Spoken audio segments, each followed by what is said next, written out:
नमस्कार दोस्तों। आज आपके सामने एक नई पुस्तक लेकर उपस्थित हूँ। कर्म और पुनर्जन्म टॉर्कम श्रद्धालय की पुस्तक। ये बहुत ही अद्भुत पुस्तक है। इस पुस्तक को मैंने पढ़ा और मेरे जीवन के अंदर ये आध्यात्मिक पद पर काफी मदद मुझे मिली। दोस्तों, ये आपके साथ मैं साझा करने जा रहा हूँ।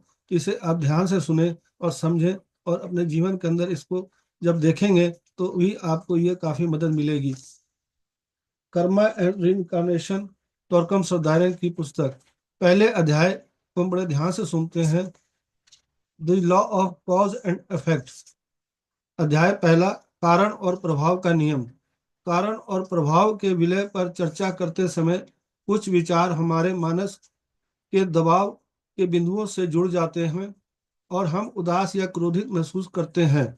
हम विद्रोह करते हैं, हम भ्रमित होते हैं और कभी कभी उत्तेजित महसूस करते हैं। लेकिन ये अच्छे संकेत हैं, क्योंकि जब तक आप एक निश्चित सीमा तक उत्तेजित, क्रोधित और भ्रमित नहीं होते, तब तक जो आपको अंदर से खाया जा रहा है वो बाहर नहीं आएगा।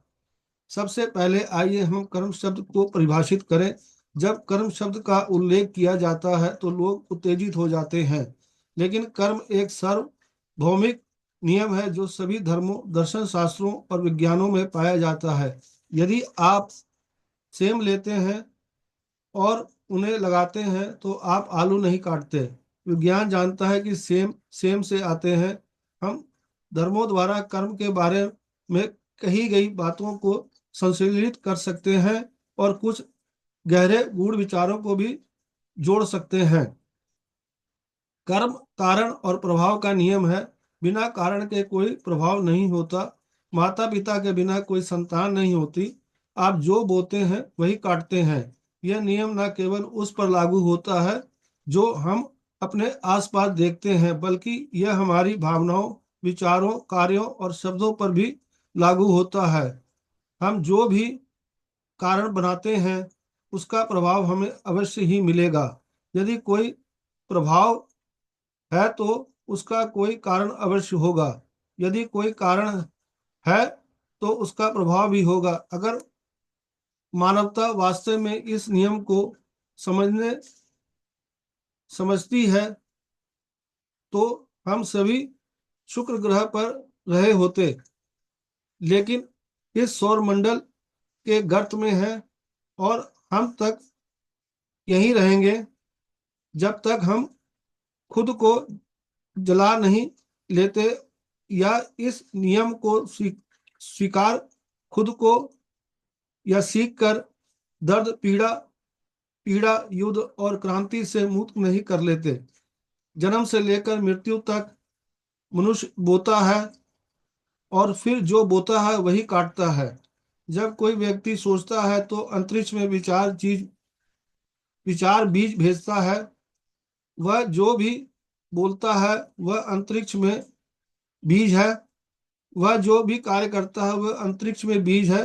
वह जो भी कार्य करता है वह अंतरिक्ष में बीज है। ये बीज आने वाले हैं और किसी दिन उसके उनके परिणामों का सामना करना होगा। हर क्रिया के लिए शारीरिक, भावनात्मक, मानसिक और आध्यात्मिक क्षेत्रों में एक समान और विपरीत प्रतिक्रिया होती है। हम कितने सचेत होते जा रहे हैं, हम कौन सी क्रिया करने जा रहे हैं और बदले में हम किस तरह की प्रतिक्रियाओं की उम्मीद कर सकते हैं। यह भगवान बुद्ध की सबसे महान शिक्षा थी। वह चाहते थे कि हम इतने सचेत हो जाएं कि हम जान सकें कि जो कुछ हो रहा उसका कारण क्या क्या है। अगर कोई कारणों को खत्म कर देता है तो वह परिणामों, प्रभाव और प्रतिक्रिया को भी खत्म कर देता है। यह एक अद्भुत नियम है जिसे जिससे कोई भी बच नहीं सकता। पृथ्वी के कुछ सुदूर क्षेत्रों में, क्योंकि वे अधिक मानसिक और शायद अधिक आध्यात्मिक है, लोग कारण और प्रभाव के नियम के लिए परिष्कृत नामों का उपयोग नहीं करते हैं। वे इसे प्रतिध्वनि का नियम कहते हैं।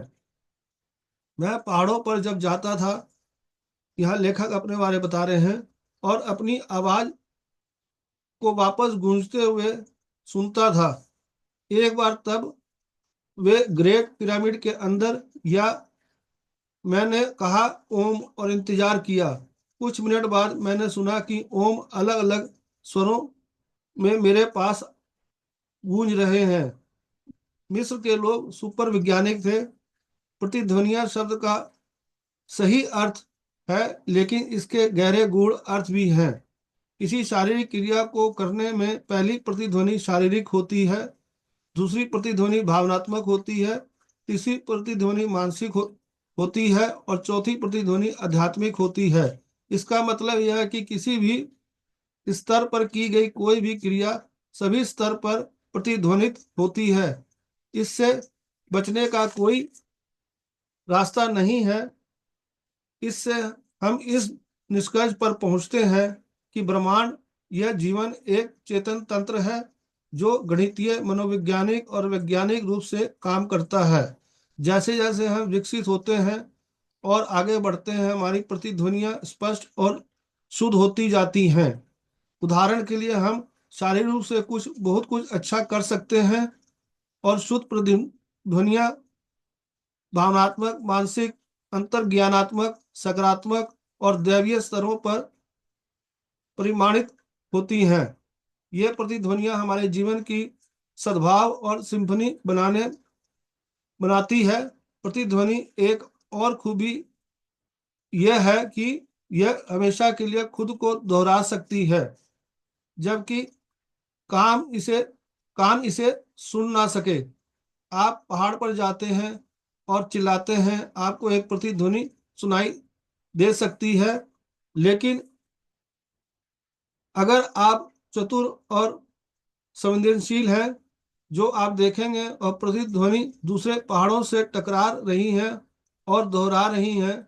प्रतिध्वनि भले ही आप इसे महसूस न कर पाए, यह ब्रह्मांड में एक निरंतर सतत गति है। इसका मतलब यह है कि आप हमेशा किसी भी क्रिया, विचार, भावना या शब्द के परिणामों को उसकी प्रतिध्वनि के रूप में झेलेंगे। संस्कृत में इसका अर्थ है क्रिया, गतिविधि, लेकिन संस्कृत में भी परिणाम और कारण का कोई संदर्भ नहीं है। ऐसा इसलिए है क्योंकि संस्कृत में दिव्य दृष्टि और सहज ज्ञान से पता चला है कि कोई प्रभाव नहीं है, लेकिन हमेशा एक कारण होता है। पश्चिमी मन को इसे समझने में कठिनाई होती है। एक प्रभाव एक छोटा कारण है, जो प्रभाव बनाया जाता है वह दूसरे प्रभाव का कारण बन जाता है। इसलिए संक्षेप में हर चीज का एक कारण है। उदाहरण के लिए एक आदमी बीमार है, उसकी बीमारी का प्रभाव, लेकिन क्योंकि वह बीमार था उसने अपनी नौकरी छोड़ दी, उसकी बीमारी उसकी बेरोजगारी का कारण बन गई है। उसने विस्की की एक बोतल पी ली और एक परिणाम पैदा किया नशे में। क्योंकि वह नशे में था, उसका एक्सीडेंट हो गया। क्योंकि एक्सीडेंट हुआ था, उसे अस्पताल ले जाया गया। यह एक सतत प्रक्रिया है। महान लोग कहते हैं हमें हर क्षण यह जानने का प्रयास करना चाहिए कि हम शारीरिक, भावनात्मक, मानसिक रूप से क्या कर रहे हैं, ताकि हम यह समझ सके कि हम क्या कारण उत्पन्न करने जा रहे हैं। कर्म के विभिन्न नाम दृष्टि के पहलुओं के समान है, वे भिन्न है, लेकिन वे एक ही विषय से दूसरे पहलू को प्रकट करते हैं। कर्म को प्रतिफल का नियम भी कहा जाता है।